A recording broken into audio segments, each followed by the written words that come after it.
Bom dia pessoal, tudo bem? Vamos chegando aqui, começando a live de hoje. Hoje temos a live de número 40, né? E o tema vai ser um tema mais técnico hoje, como sempre nas quartas-feiras, e o tema hoje é radioterapia. Então, respondendo uma pergunta, né, algumas perguntas que fizeram sobre qual é o efeito colateral da radioterapia, câncer de reto, câncer de mama. Aí eu vou explicar um pouquinho para vocês sobre como funciona aqui a radioterapia, para vocês entenderem sobre os efeitos colaterais, né? Já que no final vocês querem saber dos efeitos colaterais, eu acho que vale a pena explicar um pouquinho de como que funciona a história toda por trás da radioterapia. É bem interessante, eu acho muito legal. Tá? Então vamos esperando o pessoal chegar, assim como o frio chegou, o friozinho chato.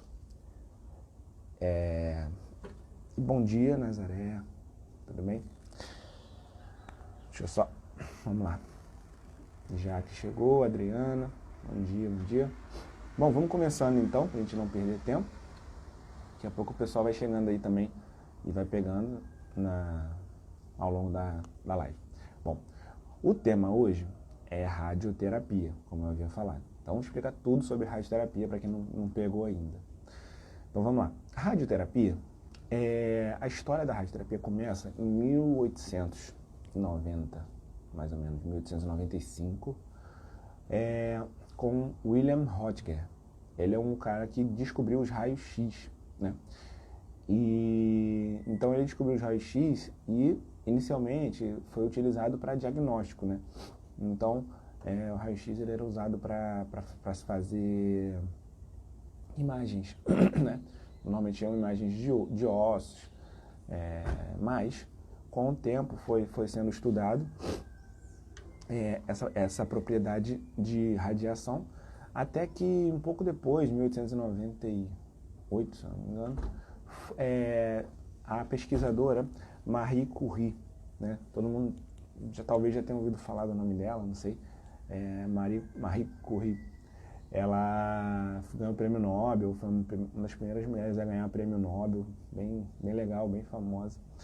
E ela descobriu a radioatividade, né, em duas substâncias naturais, né? Porque primeiro o Röntgen ele descobriu o raio-x, né, a radioatividade no elétrico, né, com um aparelho elétrico. E aí a Marie Curie descobriu essa propriedade de emitir raios-x em duas substâncias, que era o polônio e o rádio, duas substâncias naturais que existem. Daí que veio o nome de rádio, né? Radioterapia, por causa do rádio, que é uma substância que é radioativa, que produz esses raios X. Tá? Bom, e aí começou a ser estudado bastante, né, a radioatividade, principalmente a partir dessas substâncias naturais, né, do polônio, do rádio, e depois mais para frente do cobalto também. E aí foi sendo estudado e aí foram descobrindo propriedades. Inicialmente, não sabiam dos malefícios da radioterapia, dos raios-x, né? E então era utilizado para várias coisas, inclusive para tratamentos de beleza. Então é uma fase interessante da medicina que as mulheres iam para clínicas, lá na década de 20, de 30, elas iam para clínicas fazer tratamento estético de pele, né, com radioterapia. E aí o que acontece? A radioterapia matava as células superficiais e elas renovavam, era como se fosse um peeling, né? Só que aí com o tempo, com o passar dos anos, foi se descobrindo esses efeitos colaterais mais de longo prazo, das substâncias radioativas, né? Dos raios-x que essas substâncias emitem. E aí foi sendo abandonado, mas ao mesmo tempo foi descoberto uns efeitos benéficos em relação a tumores, principalmente inicialmente tumores de pele e depois tumores internos. Porque como que funciona a radioterapia de fato? Então, essas substâncias naturais produzem esses raios X, né, que são os raios X mais Na verdade, elas produzem radiações ionizantes, né? Então, tanto a elétrica lá de Röntgen, que a gente faz bate um raio-x, uma tomografia, que também é o mesmo princípio, ou essas substâncias naturais, né? O rádio, o polônio e o cobalto, por exemplo, eles emitem raios que são ionizantes. Então, vamos lá. Teoricamente, se a gente for fazer uma comparação, a onda do celular, ela é uma radiação, né? A luz é uma radiação, o som é uma radiação, o micro-ondas é uma radiação, né? Um Wi-Fi é uma radiação, a Terra produz radiação, o Sol produz radiação, só que todas são radiações não ionizantes. Já a radiação produzida pelo aparelho elétrico do raio-x ou produzida pelas substâncias naturais, elas são ionizantes. E o que é isso? Ionizante é quando ela tem mais energia, e ela tem tanta energia que ela consegue arrancar elétrons, né, do material. Então, quando uma radiação ionizante ela bate na pele, ela consegue penetrar a pele, penetrar o corpo, às vezes até atravessar o corpo, e nesse caminho ela vai arrancando elétrons, vai arrancando como se fossem partículas muito pequenas dos átomos, né? E o que acontece? Quando ela vai arrancando isso, ela vai causando alterações nas moléculas, nas células, e inclusive alterações no DNA das células. Vai quebrando o DNA, vai dividindo, vai causando ligações de DNA erradas, vai causando mutações, né? Então, esse é o princípio do funcionamento das radiações ionizantes, sejam elas elétricas ou sejam elas produzidas pelas substâncias naturais, tá? E aí, na década de... Só que esses materiais radioativos, eles são perigosos, né? Por conta de acidentes, por conta de produzir lixo radioativo, que também continua emitindo radiação, mas uma radiação que não dá mais para usar, mas ela continua contaminando o ambiente, causando mutações. Então, na década de 40, foi descoberto o acelerador de partículas, que basicamente um aparelho elétrico mais potente do que o inicial do raio-x, que ele acelera os elétrons e gera raio-x. Então é uma forma de você mais segura e limpa de você gerar raio-x. Você liga na tomada, dá o ok lá, dá o start, e aí ele vai, com a eletricidade, vai gerar raio-x. Então você pode ligar e desligar. Então não tem tanta mais a questão de acidentes radioativos com os aparelhos raio-x, né, com os aparelhos que geram radioatividade. Tá? E aí, com essa maior segurança, foi crescendo o uso da radioterapia para o tratamento de tumores, assim como também por causa do surgimento das imagens. Então, na década de 70, foi descoberto os aparelhos de tomografia, os aparelhos de ressonância, aí as pessoas foram conhecendo o corpo por dentro. Conhecendo o corpo por dentro, foi possível, sem abrir o corpo, né? Foi possível também tratar o corpo por dentro sem abrir o corpo, com os tratamentos de raio-x. E como é que funciona no tumor esse tratamento, né? Como é uma onda de alta energia, ela consegue atravessar o corpo, penetrar o corpo. E aí, como eu falei, ao longo desse que ela vai penetrando, ela vai arrancando os elétrons, vai causando danos. Só que a célula tumoral é uma célula que é muito mais sensível a esse dano do que a célula normal. Primeiro porque a célula normal, normalmente, ela passa a maior parte do tempo não se dividindo. Ela passa a maior parte do tempo funcionando, né? Então, produzindo proteínas, produzindo enzimas, produzindo substâncias, de uma maneira geral. Nesse momento que ela está assim, ela tem uma capacidade melhor de se proteger dessas agressões dos raios-x, que ela tem mecanismos de proteger o DNA, O DNA, ele está todo enroladinho, encapsulado ali, protegido, então o raio-x pega menos nele e ela tem os mecanismos de reparar o DNA. Então, se o raio-x bate no DNA da célula e causa uma alteração, uma quebra, uma mutação, ela consegue corrigir aquilo. Já uma célula tumoral, ela não está funcionando, ela não está ali eliminando, fazendo, vamos supor, uma célula do cabelo, está fazendo crescer o cabelo. Ou então uma célula do pâncreas, que está produzindo as substâncias que o pâncreas produz. Ela está lá só crescendo, só se dividindo. Dividindo. E nessa divisão, os mecanismos de reparar o DNA são mais fracos e o DNA está mais aberto. Então ele está mais exposto a receber essa radiação e se danificar. Como você consegue danificar a célula tumoral mais fácil, é mais fácil dela morrer, né? E como é que é a forma de dano? Como é que você danifica o DNA das células de tumor? De duas formas. Diretamente, quando o raio bate no DNA da célula e quebra o DNA, estraga tanta célula que ela tem que morrer. Ou então, formando espécies reativas de oxigênio, os famosos radicais livres, né? Esse raio-x, essa onda que chega, se ela não pegar no DNA, ela pode pegar em moléculas de oxigênio que ficam ali dentro da célula, e essas moléculas de oxigênio vão se transformar em radicais livres. E esses radicais livres, eles vão chegar no DNA e vão quebrar o DNA também, como se fosse diretamente. E aí, isso. Bom dia para todo mundo que está chegando aí, dando bom dia. Maria Dolores, Pati, quanto tempo?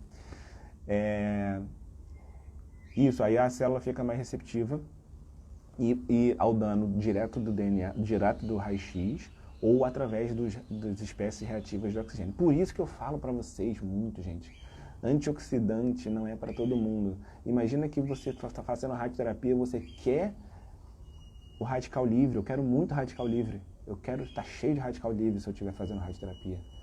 Porque eu quero que esses radicais livres quebrem o meu DNA.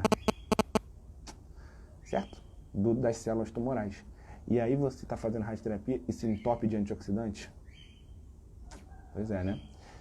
Então, aproveitando e respondendo a pergunta, então, tem algo que possamos fazer para aumentar os radicais livres? Não, é um equilíbrio, né? Não precisa fazer nada para aumentar o radical livre. O que a gente faz, às vezes, na verdade tem, né? Alguns tratamentos, algumas situações, você faz quimioterapia junto da radioterapia. Qual o objetivo? Com a quimioterapia, você já pode gerar radicais livres e você facilita a ação da radioterapia. Então, quando você faz rádio com químio junto, na maioria das vezes, você não está esperando que a químio haja no tumor, mas você está esperando que a químio aumente a potência da radioterapia, com maior geração de radical livres e com maior dano no DNA, né? Então, isso você pode fazer. Outra coisa que você pode fazer, também para melhorar os radicais livres, uma boa pergunta, ótima pergunta, Nazaré, é manter fazer atividade física. Porque, você lembra que eu falei que o radical livre ele é gerado a partir do quê? Do oxigênio, né? Então, quanto mais atividade física você tiver, mais oxigenado vai estar o seu corpo. E aí, mais oxigênio você vai poder estar entregando para o tumor,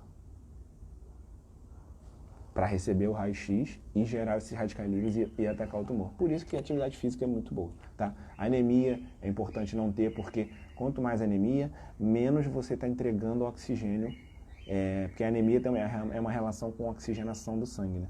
Então, quanto mais anemia, menos você está entregando oxigênio. Então, quanto menos anemia, melhor, mais oxigênio você vai estar entregando para o tumor também, e aí, quando bater o raio-x ali, vai gerar esses radicais livres e vai destruir o tumor, tá? Então, o radical livre, gente, é natural de acontecer e não é um vilão, dependendo da situação. O excesso radical livre é ruim, mas o radical livre, em algumas situações, é bom. No caso, a radioterapia e no local do tumor, lógico. Continuando, aí vieram as técnicas de raio-x. As primeiras técnicas de raio-x eram muito simples, porque era como se fosse, vinha um raio, não era um raio assim, um laser, né? Era uma coisa assim que vinha e batia no tumor. Pá! Assim, né? como se fosse uma luz quadrada. Pum. Só que essa luz você não consegue limitar. Então vamos supor que o tumor tem desse tamanho, mas eu tenho uma luz desse tamanho. E aí ela vai pegar no tumor, mas vai pegar nos tecidos em volta. Era essa radioterapia 2D. E aí depois veio uma técnica mais moderna, que é a radioterapia 3D, que ela consegue desenhar o tumor. Então, você tem um tumor aqui, então em vez de vir um negócio assim, vem um negócio já nesse formato, que aí vai bater exatamente no tumor. Entendeu? Acho que com as mãos aqui fica mais fácil de explicar. Essa é a radioterapia 3D. Mais modernamente, aí vem outras técnicas bem mais modernas, que é o IMRT, que ele vai fazendo um arco em volta, ou no 3D também, mas no IMRT faz melhor. Em vez de você fazer uma radioterapia só de uma direção, você faz uma radioterapia de várias direções, e sempre com um desenho do tumor, né? Em várias direções. O que acontece? Imagina se você vai dar 1 Gray, que é a dose. Aqui, 1 Gray aqui, 1 Gray aqui, 1 Gray aqui, 1 Gray aqui, 10 vezes. Aqui dentro, no tumor, vão ter 10 Grays. E aqui tem 1 Gray, 1 Gray, 1 Gray. Ou seja, em volta do tumor você está dando pouca radiação, mas dentro do tumor você está dando muita radiação. Então você melhorou muito os efeitos colaterais da radioterapia com essa questão de você dar uma volta com o aparelho em volta da pessoa. E isso foi melhorando os efeitos colaterais e podendo dar mais doses de radioterapia, né? Diferente daquela que você só conseguia fazer uma dose plana, assim, que pegava em tudo, né, em volta. E aí a gente tem outras técnicas de GRT, e hoje em dia tem uma técnica mais moderna que é o SBRT, que é a radiocirurgia. Quando são os tumores muito pequenininhos, dependendo, você consegue fazer, aí sim, parece um laser, mas não é um laser, mas você consegue fazer um raio bem pequenininho e ele vai atacar o tumor só ali com uma dose muito alta, né? Também dá a volta, mas é uma técnica bem mais moderna. E aí, algumas situações, não são todas as situações, não dá para escolher. Doutor, como é que eu faço para fazer esse tal de SBRT? Não é assim, né? Doutor, eu queria fazer esse MRT. Calma, gente, não é sair procurando isso. Tem situações que você dá para fazer dá para fazer outro, e aí o radio-oncologista, o radioterapeuta, é o melhor pessoa para dizer qual é a melhor técnica, tá? E é uma especialidade médica, a radioterapia, né? Frequência. As frequências, normalmente, como você tem que dar um descanso para os tecidos em volta, para os órgãos em volta, para eles não queimarem, para não terem problema, né? Normalmente as radioterapias são diárias, né? Todo dia, de segunda a sexta. Mas às vezes tem radioterapias que são feitas 2 vezes no dia, e tem radioterapias que são feitas com espaço maior, dia sim, dia não, por exemplo. Mas aí vai depender da técnica e da programação do radioterapeuta, certo? Então tem essas variações todas. Uma outra pergunta que podem fazer, que eu já respondendo, qual a diferença de braquiterapia para radioterapia? Ambas são técnicas de radioterapia. A gente divide em braquiterapia e telerradioterapia. Mas a diferença é que o raio-x, na telerradioterapia, na radioterapia externa, o raio-x está vindo de fora para dentro. Já na braquiterapia, o raio-x vai vir de dentro do corpo para fora, né? Como? Se for em cavidade, por exemplo, a gente faz no colo do útero, o aparelho entra na vagina e ele encosta no colo do útero e emite a radiação dali, certo? Ou então, quando tem umas sementes que a gente coloca, é muito mais difícil de a gente fazer isso, mas tem umas sementes que elas emitem radioatividade, umas bolinhas. Aí você, cirurgicamente, você enfia elas no tumor e aí ela vai ficando emitindo radiação ali de dentro do tumor, mais próximo do tumor. Esses são os tipos de braquiterapia. E a radioterapia normal é essa aqui, que o raio vem de fora para dentro. Também não dá para escolher, quero fazer uma, não quero fazer outra. Tem que ter a indicação, tá? E aí só com o radioterapeuta para saber. E aí, chegando no grande ponto, que era a grande pergunta, né, que me levou a fazer toda essa explicação da radioterapia, que eu acho que vai ficar mais fácil de vocês entenderem, são os efeitos colaterais. Então, quais são os efeitos colaterais da radioterapia? Basicamente, os efeitos colaterais são esses efeitos colaterais do raio entrar. Então, na maioria das vezes, os efeitos colaterais são efeitos locais, né? Por exemplo, se eu estou fazendo uma radioterapia na pelve, na bacia, eu não vou ter um efeito colateral no rosto, eu não vou ter efeito colateral no braço, eu não vou ter efeito colateral no cabelo, né?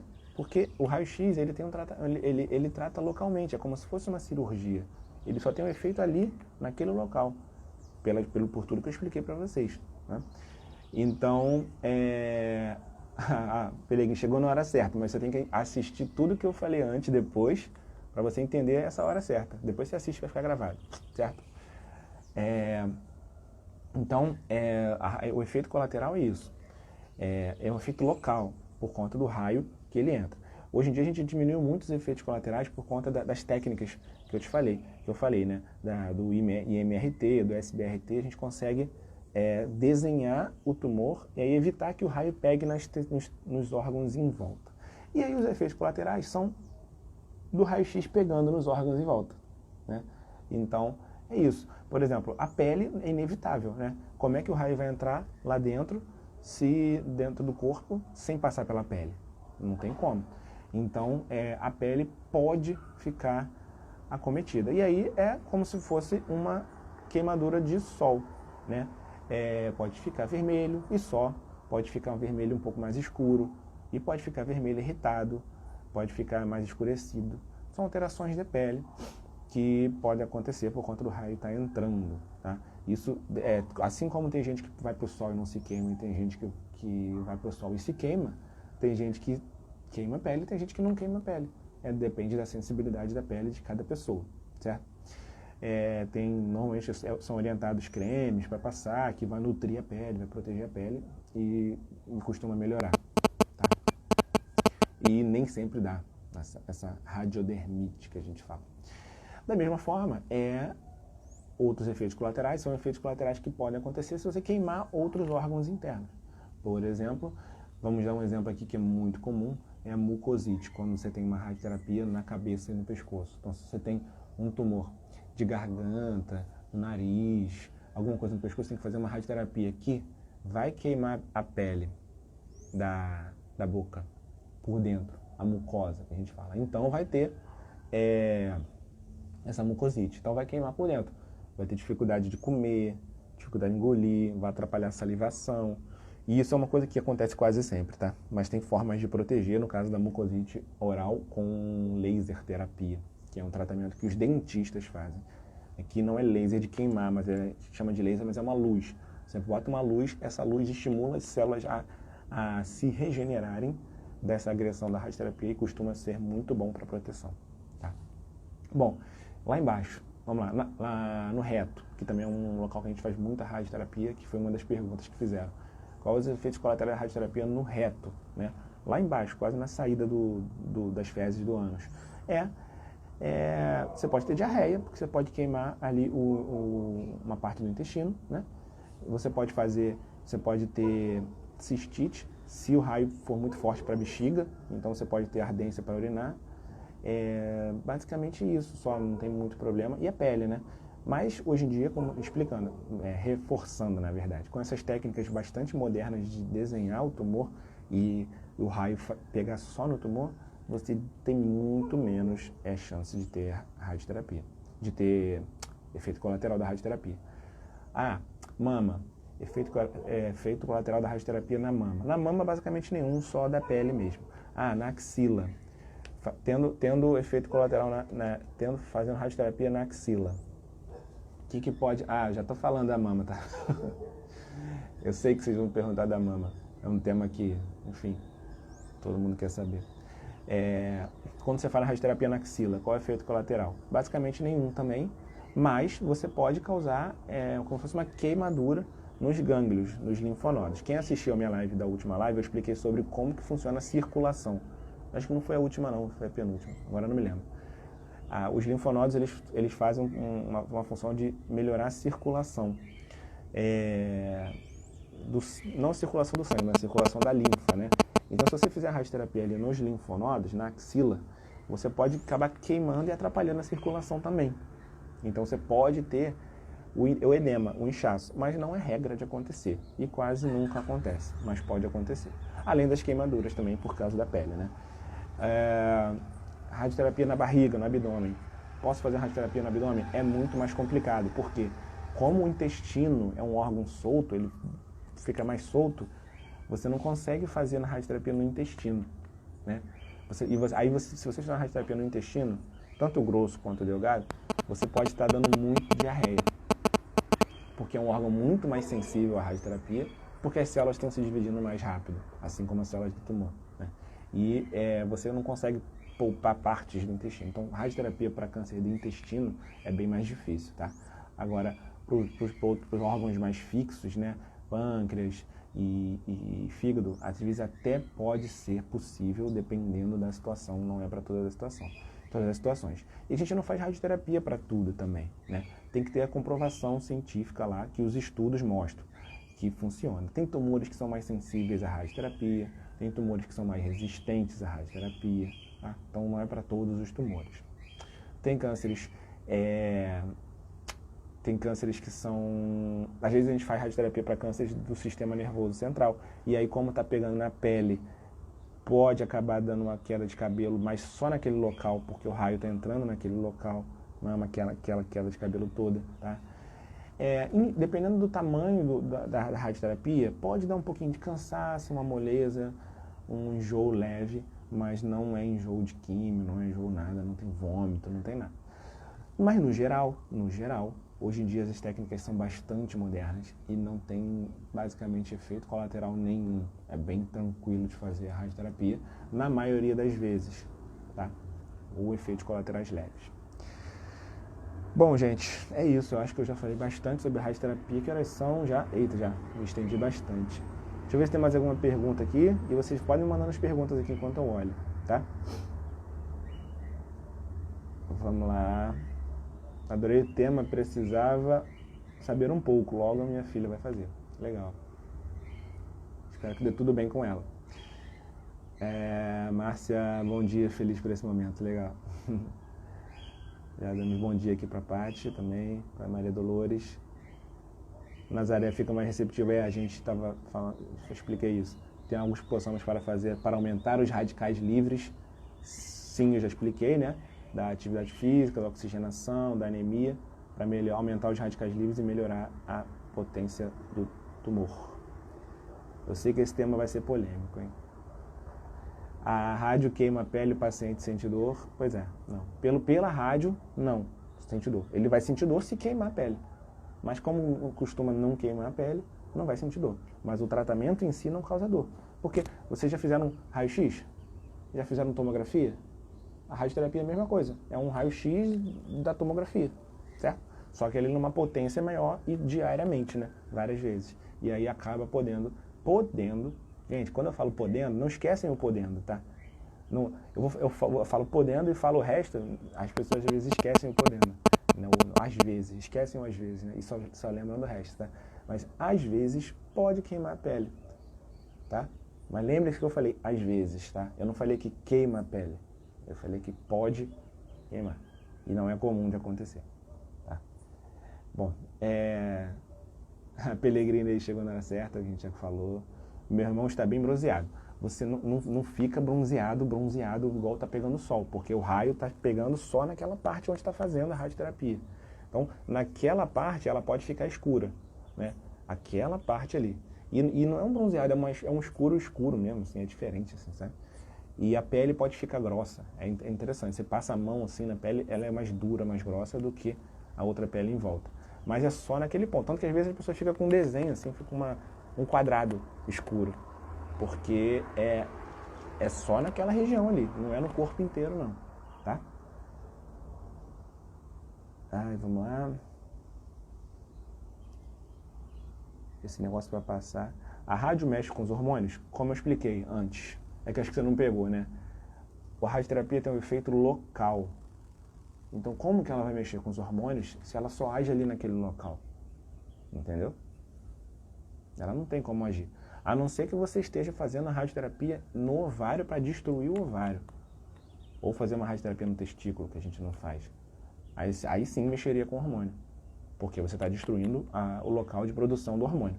Tá? Mas o efeito é puramente local. É como se fosse uma cirurgia. Cirurgia mexe com hormônio? Não. Então, A radioterapia também não mexe com hormônio. É como se você estivesse fazendo uma cirurgia de fora para dentro, tirando aquela parte ali que você tiraria numa cirurgia. Tá? Então não tem por que mexer com hormônio, não tem por que dar enjoo, dar vômito, dar cair cabelo. Tá? Não, é isso. Só vocês, quando forem pensar em radioterapia, pensar numa cirurgia. Tá? E sem as complicações da cirurgia, mas com outras possíveis complicações, lógico. Uma boa pergunta, uma boa pergunta. Nazaré, foi ótima live, não achei polêmica. Não, a polêmica vai ser que radical livre é bom. Todo mundo acha que radical livre é ruim, mas radical livre é bom para quem está fazendo radioterapia. E naquele momento, né? Então é uma polêmica, talvez tenha. Espero que não tenha, mas enfim. Estou aqui para explicar também. Vamos lá. Que é muito ruim de passar aqui o Instagram. Então é só o mesmo. Pois é. Quem está fazendo radioterapia tem que evitar o sol. Porque você já está tendo uma queimadura ali. E aí você ainda vai queimar, né? Então você tem que fazer Você até pode passar no sol, mas tem que proteger a região que está fazendo a radioterapia, né? Porque senão você vai aumentar mais a chance de ter a lesão na pele por conta do raio-x. E vai botar a culpa no raio-x e a culpa do sol. Mas se eu estou fazendo, por exemplo, uma radioterapia na bacia e pegar sol no braço, não vai dar problema na bacia. Não tem isso, entendeu? Faz uma live sobre hormonioterapia. Até posso fazer, mas é bastante coisa. Vou anotar aqui. Tento fazer uma coisa bem resumida. Beleza. Não é sistêmica, exatamente. A radioterapia não é sistêmica. O efeito dela é local. Muito bem. Carla Dalcocreme. Por que quando faz quimio e rádio não se pode tomar sol? Bom, em relação ao sol, eu acabei de explicar, né? Que o problema do sol é o efeito local da radioterapia. Já algumas quimioterapias, elas podem aumentar a sensibilidade ao sol. Então, você pode ter manchar a pele ou ter reações, né? A pele toda ficar vermelha com a radioterapia, com a quimioterapia. Então, algumas químicas é bom você evitar o sol. E aí você imagina, você está com a pele sensível por causa da quimio. E aí com a rádio você já está agredindo ali aquela região, aquela pele. E aí você ainda pega o sol, aí potencializa mais ainda. Tá? Então, por isso que tem que evitar. Porque a quimioterapia sensibiliza e a rádio agride. E aí se você pegar o sol é uma outra agressão. E aí aumenta mais ainda. Certo, Carla? Se você diz aí. Mas era assim, o pessoal está entrando mais. Vou treinar muito. Obrigada. Vou treinar agora. Pode treinar, verdade. Beleza. Hormonioterapia. Beleza. Joslaine, eu fiquei com muitas sequelas causadas pela radioterapia. O uso de bolsa de colostomia por causa da rádio. Fiquei com fístula retrovaginal, tive um câncer na pelve. Bom, legal, interessante seu relato, Joslaine. Sim, pois é. Mas elas são todas... não é assim, a radioterapia causa fístula. Mas a fístula é uma consequência das queimaduras internas, né? Quando você faz por isso que é muito complicado você fazer radioterapia quando tem muito intestino em volta, né? E quando você faz radioterapia na pelve, às vezes tem gente que são mais sensíveis, pessoas mais sensíveis ou outras menos, mas que podem causar lesão no intestino. E aí essa lesão do intestino provavelmente causou uma comunicação do reto com a vagina, porque a radioterapia queimou demais. E aí causou essa comunicação, e isso é a fístula. E aí provavelmente você colocou a bolsa de colostomia para poder desviar as fezes e as fezes não passarem pela fístula. E aí para poder a fístula cicatrizar. Então realmente pode acontecer isso, mas são complicações mais raras causadas sempre por queimaduras internas da radioterapia. Mas é raro de acontecer, infelizmente aconteceu contigo, espero que você melhore, tá? É isso. E que pelo menos também tenha conseguido tratar o tumor, né? E resolver o problema inicial, né? Senão você fica com dois problemas, né? A fístula e o tumor. Né? Bom, a Dilza, é isso aí. Beleza, gente. Já deu a hora aqui, eu vou me atrasar pro dia. Bom, se vocês não têm mais nada para falar, espero que vocês tenham gostado da live. Foi muito bom falar sobre esse tema, foi bastante interativa. Eu adoro quando vocês perguntam bastante, muito legal. E é isso. Segunda, quarta e sexta, 6h30, 6h35 estou entrando. Estejam sempre aí. A live fica salva no IGTV e no YouTube. A gente está com um probleminha para passar para o YouTube, mas daqui a pouco a gente joga lá, consegue jogar tudo lá no YouTube. Entrem lá no meu YouTube também, no meu canal, se inscrevam no canal e comentem lá também. E quem tá assistindo no YouTube, assistam no Instagram também, entrem no Instagram, me sigam aqui no Instagram também, certo? E temas, se tiverem temas, dúvidas de temas, que nem me mandaram agora da hormonioterapia, né, sugestões, mandem nos comentários que vai me ajudar a fazer uma lista, senão daqui a pouco a minha lista acaba e eu não tenho mais ideias para falar. Então, as dúvidas de vocês me ajudam, tá? E é isso, gente. Até sexta-feira, espero que não esteja tão frio assim como hoje, já está melhorando um pouquinho. E obrigado aí pelos bons dias e Deus abençoe vocês também. E a gente se fala na sexta-feira. Espero todo mundo aqui, hein? Hoje entrou bastante gente, queria que todo mundo entrasse de novo aí. Tentem acordar cedo aí. Valeu, beijo.